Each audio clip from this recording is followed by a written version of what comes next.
Like everyone else, you were born into bondage.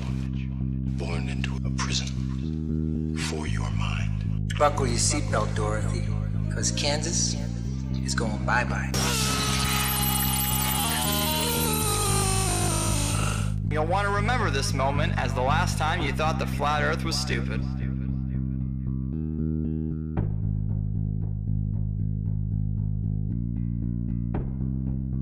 Hello everyone, this is ODD, and yes, I'm finally admitting that even though I don't like labels, I'm a flat earther. Based on my research for the past 10 months, our world is very different from the model that we are being taught by the authority on the matter. It took me a while to come to terms with this, and it took even longer to gain the courage to talk about it. It can be pretty embarrassing to go against popular opinion, but this is real. It's not a psyop, it's not a distraction, and it's not a bandwagon. It's a reasonable debate. It's thousands of people taking what we've been told and comparing it to what we see and experience, only to find out that they do not match up. Once you start digging into this, it becomes clear that there is no evidence for the speculated spinning ball that we supposedly live on, and everything points to a flat earth. The flat earth is much more than just reasonable. The one and only reason that it's reasonable to argue against the flat earth is that we've all been taught otherwise our whole lives. We blindly believe something that A, has never been proven, and B, is pretty much fucking impossible. Thanks to people like Eric Dubay, the flat earth has re-emerged and it has more steam than ever. Before I've ever even entertained the flat earth, I knew not to trust the space programs of the world. Close examinations of NASA and other space programs reveal that things aren't what they seem and that we, the people, are being lied to. We have no real pictures of the Earth, and no matter how hard we try, we just can't find the curvature. Not only that, but flight paths make more sense on a flat map, and large bodies of water not being able to curve into a giant ball completely resonates. Forensically speaking, the globe model is so very unlikely that any good detective wouldn't believe a fucking word the globe says. The globe's story is so full of circumstantial, impossible coincidences, which only prove that the globe is a fucking liar. We'll be going over that in this video, as well as other reasons why the world isn't what we're led to believe. I appreciate you tuning in. Let's get started.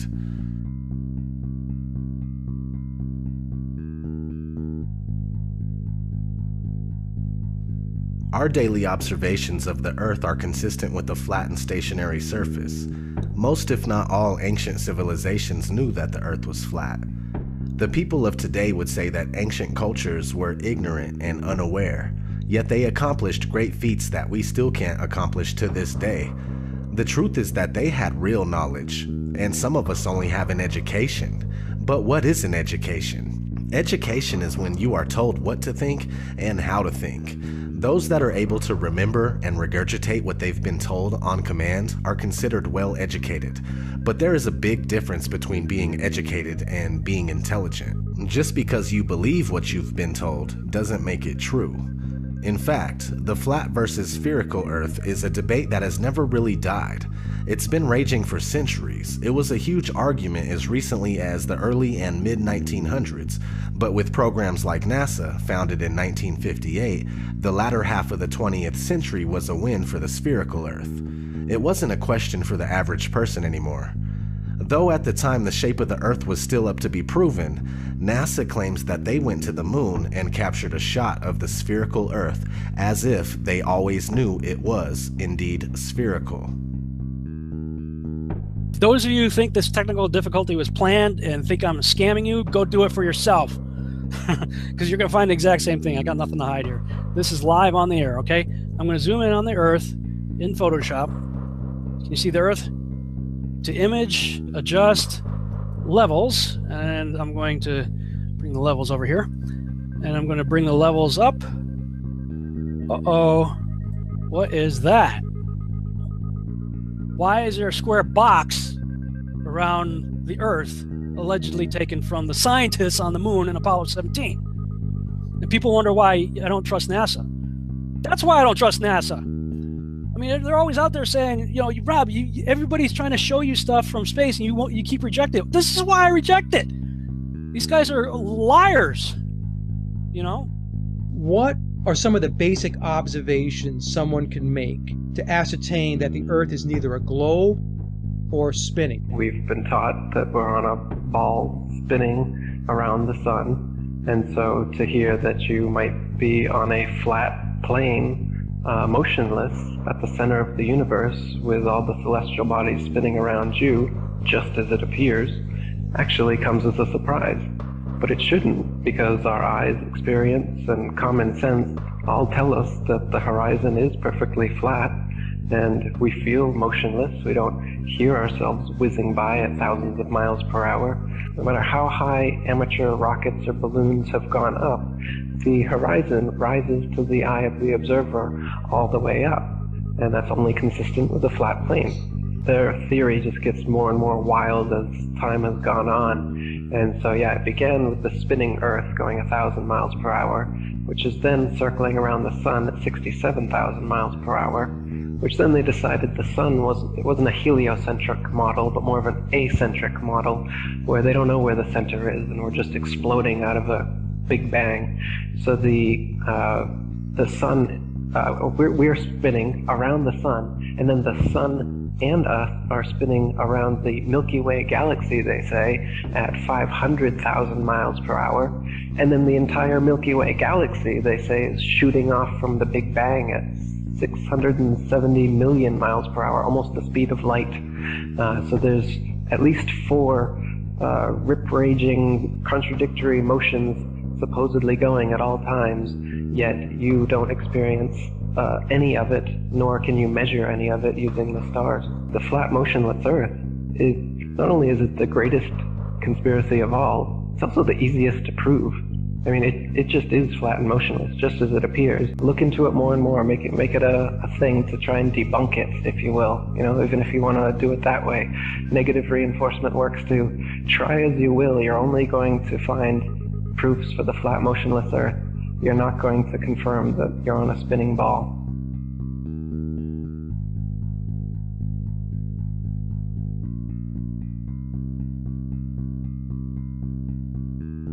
The curvature of the Earth eludes us. Either the Earth is much larger in circumference than we are told, or the curve just doesn't exist. People assume that there is a curve, but it's never really been proven beyond a reasonable doubt. Cameras with fisheye lenses, Hollywood movies, and NASA CGI are the closest we get to seeing curvature. The deception and the lies are just so pervasive, and they're just so deep that I swear it gives me a headache. The surface of water is always level. This is just natural physics. We know this, that water, if unobstructed and uncontained, will flow outwards, finding it the easiest course to maintain its own level, right? So, but the Ball Earth model claims that the oceans are huge 100-mile walls of curved water curving around the ball. That's ridiculous. They say that gravity makes this possible, but you don't see that. You go to the beach and you see a completely flat horizon. You see water just ever so gently coming up on the shore. So there's the pretty blue marble that NASA claims we are living on, with circumference of 24,901 and 3959 radius. So to find the curvature, you take 8 inches times your distance squared. That's 8 inches times your distance squared, and if you don't square the distance, you end up with this, and this is not what NASA has shown us. They have given us a beautiful blue marble that we love. So you get 8 inches for 1 mile, 32 inches in 2 miles, 16.6 feet with 5 miles, so on and so forth. So what I did is I shot this pier, which is in Daytona Beach, Florida, and as you can see, between the water and the walkway of the pier is about 12 to 16 feet based on the height of the people and the railing. So I started at Granada, which is 4.92 miles away, and I shot this, and based on that distance and the formula, there should be 16 feet of curvature, but obviously you can still see the entire gap under the walkway there between that and the water. So in addition to that, behind that pier is actually a lighthouse, which you can see right above the pier. You can see the light. That is 16 miles away from my location. And I shot that lighthouse. Now that lighthouse is 175 feet tall, and the curvature from 16 miles away should be 170 feet. You can clearly see about the entire lighthouse beyond that pier. So like I said, there should be 170 feet of curvature, but there's none. And those hotels there are even further. Those are in New Smyrna, which is 20 miles. If NASA is right, and there is, we do live on a ball, they're going to have to make up that curvature. If it's not in the 20 miles I'm shooting, well, then that means it's got to be made up further on down the line. So you can't have it both ways. You can't say we live on this ball and then say, oh, you can't detect the curvature. Well, you got to detect it somewhere, because if it's not dropping here, it's going to have to drop even more down the lines in order to make that circle, that ball they say we live on. And it's pretty round. That blue marble they give us is perfectly round. Lighthouses are one great example. The Isle of Wight Lighthouse in England, it's 180 feet high and can be seen up to 42 miles away, a distance at which modern astronomers say the light should fall 996 feet below the line of sight. Why can you still see it? Another one worth mentioning that people be familiar with is the Statue of Liberty. It stands 326 feet above sea level, and on a clear day can be seen as far as 60 miles away. Now, if the Earth was a globe at the dimensions that they give us, that would put Lady Liberty at an impossible 2,074 feet below the horizon.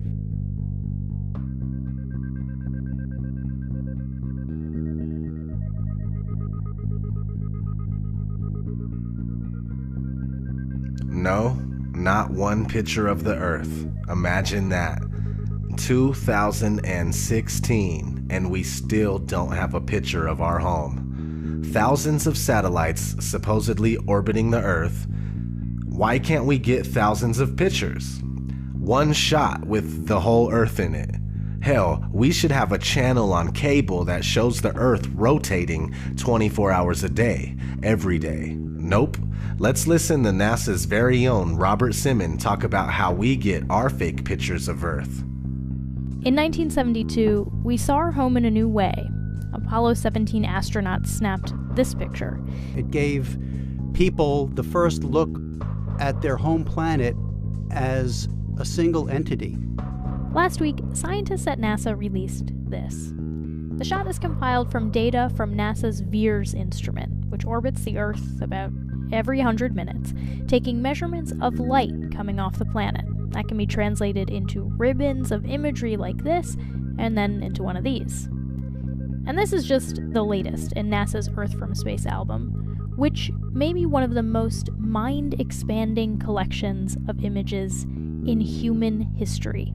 Then in 2002, Blue Marble 2.0, NASA's Rob Simon made this. Simon's job is... It's primarily taking data and making pictures out of it. That's what this is, a composite of data sets from several different instruments translated into a picture.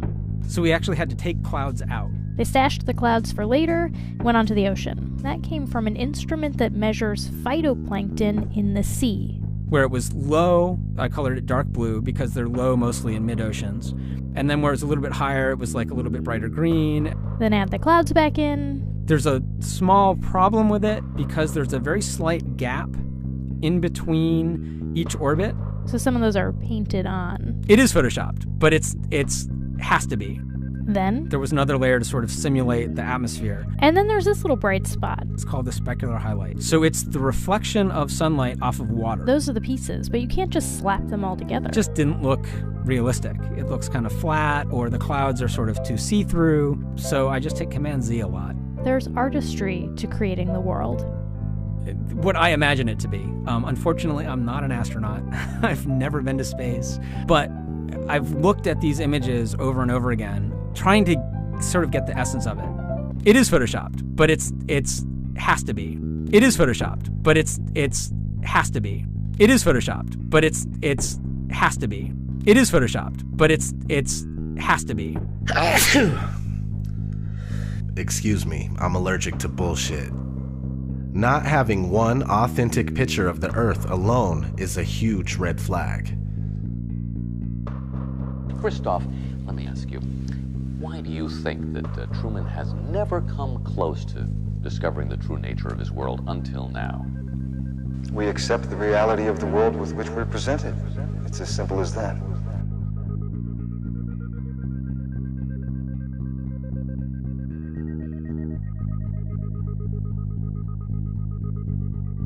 The flat Earth model is a working model. It's by no means definitive due to the nature of this massive cover-up. For the past 500 years, we've been completely buying into the Copernicus heliocentric model, but what we do know about the flat Earth is based on the azimuthal equidistant map that seems to be working out. This map goes as far back as the year 1000 and possibly earlier, now used as an official map by the U.S. Geological Survey and also as the official logo for the United Nations. Is this our real home being hidden from us in plain sight? I think it is. The first thing a lot of people say is, where's the edge? Well, look at this map where Antarctica is a 360-degree ice barrier that holds the water in. These ice walls are real, and they stand 150 feet above the surface of the water. Then you need to understand that there is no independent access to Antarctica. Average people can only go there on a guided tour. It has no towns, no cities, and no permanent residences. What's past the 150-foot ice wall is anyone's guess. How far the ice extends, how it terminates, and what exists beyond it. The Antarctic Treaty, signed in 1959 by 12 nations and more later on, states that Antarctica is for peaceful purposes only. No military activities, just scientific research and government exploration. Expeditions by any party must be discussed in advance. It's the longest and most successful treaty between nations. The treaty also states that there are ships, stations, and equipment to ensure compliance of the treaty. Sounds like military activity to me. Anyway, so this azimuthal equidistant map appears to be correct for the most part. Over the centuries, there's been other maps that look pretty close to it as well. Let's look at an interesting story that was recently in the news that supports this flat map. A woman gave birth on a flight from Bali to Los Angeles, so the flight made an emergency landing in Alaska. Here's what it would look like on a globe.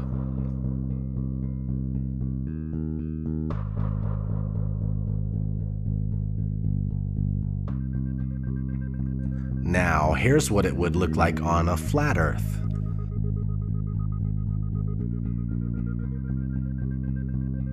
Which one makes more sense? Exactly.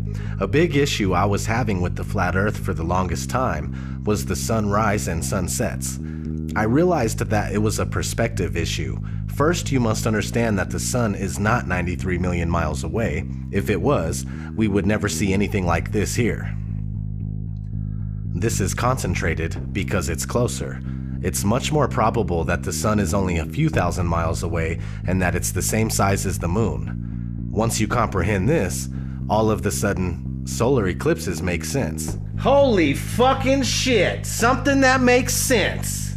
Okay, so the sun is close, which gives it the ability to spotlight the area that it's over, and when it leaves your view, due to perspective, it takes the light with it. There is a generous amount of light where the sun is at, but since it's so close, it doesn't spread its light like it would if it were bigger and further. The sun circumnavigates the Earth like a huge clockwork. Sometimes that takes a while to sink in. Alright, let's talk about the Coriolis effect. The Coriolis effect states that when a moving object leaves the ground, the Earth continues to rotate, meaning that when shooting a gun at a certain distance, the bullet would be a little off due to the Earth's rotation. If that's the case, then airplanes would have to account for the Coriolis effect, but they don't. This is only a few things that work better on a flat, motionless Earth. Do you need 100 excuses as to why you're not feeling any motion or seeing any curvature? Are those excuses easier to believe? Or is it easier to use Occam's razor and go with what our senses are telling us? The Earth is flat and not spinning. Now, real quick, let's kind of just explain the Coriolis effect in layman's terms. The Coriolis effect is the effect that when the bullet leaves the barrel of the gun, it is actually leaving the surface of the Earth. So as the bullet leaves the barrel of the gun, the Earth is still rotating. and the bullet is not rotating with the Earth. So the Earth will actually rotate out from underneath of the bullet while it is in flight.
This one is a touchy subject. This whole fucking video is a touchy subject. So anyway, this one's hard to get across to people big time. But outer space is up for debate. Space programs are compartmentalized, and most astronauts are Freemasons that have to swear an oath of secrecy when dealing with the so-called missions. The thing is that there is so much footage of NASA and other space agencies making mistakes. Sometimes we could see bubbles in the spacewalks. Sometimes we could see harnesses and wires on the people in the International Space Station. The permed hair that moves nothing like it would in zero gravity. These are huge red flags. Not to mention the Van Allen radiation belt.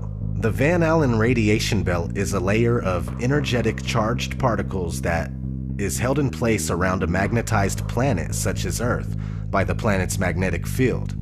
Sounds kinda like a dome if there is one. Oddly enough, one of NASA's employees admitted that this radiation belt needs to be figured out before humans could pass through it. Listen closely. As we get further away from Earth, we'll pass through the Van Allen belts, an area of dangerous radiation. Radiation like this could harm the guidance systems, onboard computers, or other electronics on Orion. Naturally, we have to pass through this danger zone twice, once up and once back. But Orion has protection. Shielding will be put to the test as the vehicle cuts through the waves of radiation. Sensors aboard will record radiation levels for scientists to study. We must solve these challenges before we send people through this region of space. Let's talk about satellites. We've already discussed how there are no pictures of the Earth, so are satellites even real? Not likely. Ground towers are built all over the world and are more than adequate to relay our television, radio, and cell phone service. All GPS is done through land-based towers, and things like Google Earth are taken with high-altitude planes, and most of them are just done with cars on street level. Did you know that satellites were actually invented by Arthur C. Clarke, the science fiction author? I didn't know that. they shortly became science fact after that. The geostationary satellite, look it up. It was created by a science fiction author. And then within a decade, NASA claims to have sent a real one up there, and ever since then, that's where we get all our communications from. So if satellites were real, we would constantly hear stories of them being hit by meteors or comets, and that doesn't happen.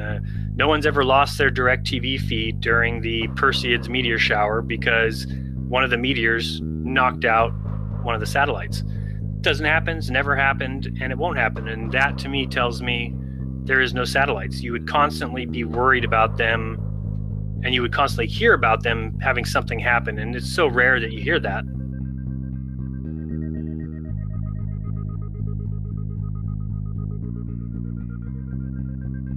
So you may or may not have heard the term cognitive dissonance.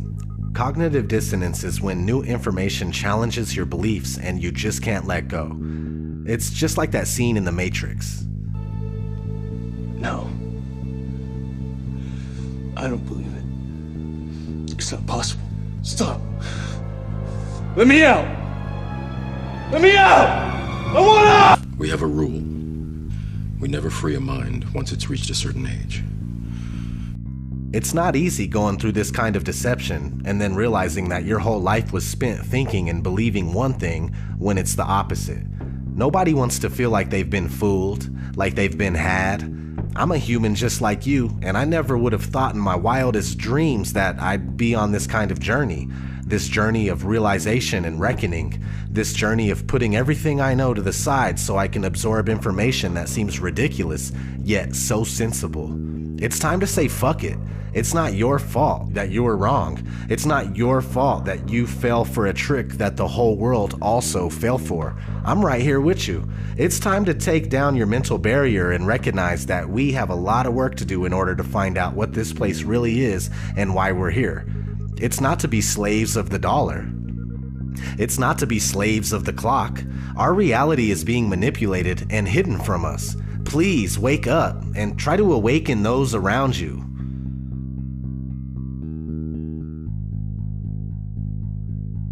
So how did this happen? Okay, let's start in the classroom. The first time anybody enters a school classroom, they are introduced to the globe model of the Earth. This three-dimensional scale model of the Earth that has never been proven was invented in the 1400s. Fast forward to 1927, a big-budget movie company called Universal Pictures came out with its movie intro, and guess what? The spinning ball Earth still hasn't been proven. This is 30 years before NASA was founded.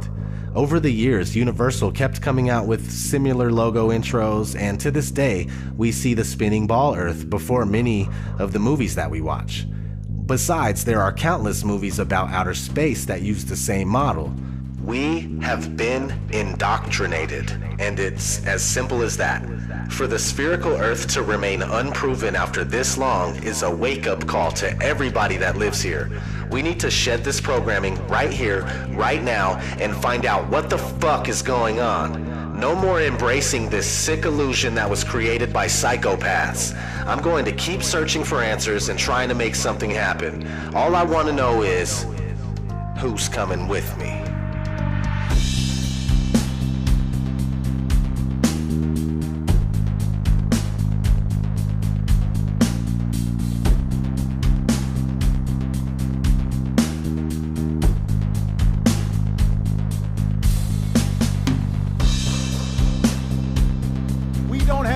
For a meeting of the Flat Earth Society.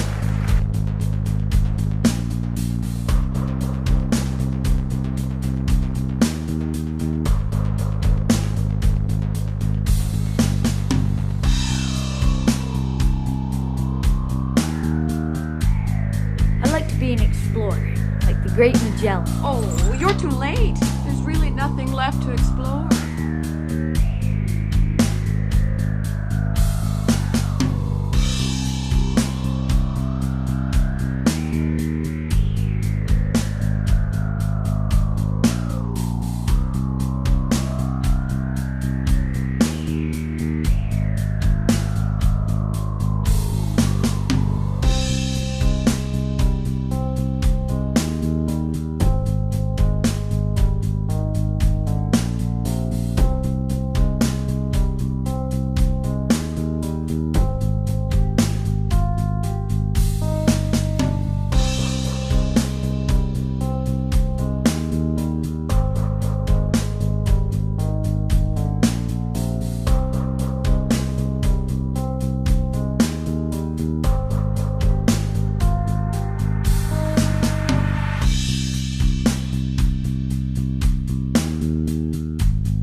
Right before your surgery, I asked if you had packed your cell phone, and you said, which one?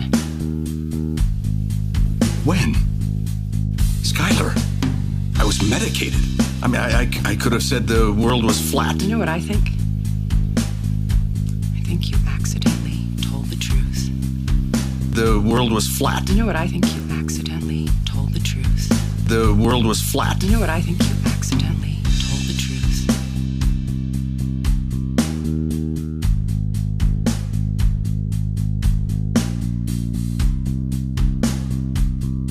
really the evidence shows me that it's flat and stationary. There is much more evidence based on just pure analysis that it's flat and stationary.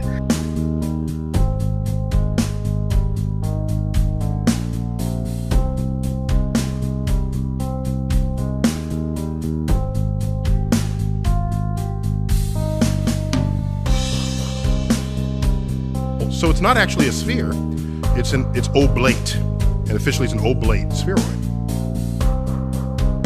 That's what we call it. But not only that, it's slightly wider below the equator than above the equator. A little chubbier. A little chubbier. Yeah. Chubby's a good way. It's like pear-shaped. Yeah.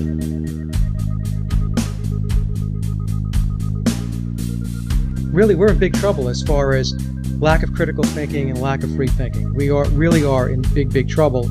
We need to step it up as far as the awakening goes. You really need to put your thinking cap on, and you really need to start to look at these things and look at them with a critical eye and with a critical mind.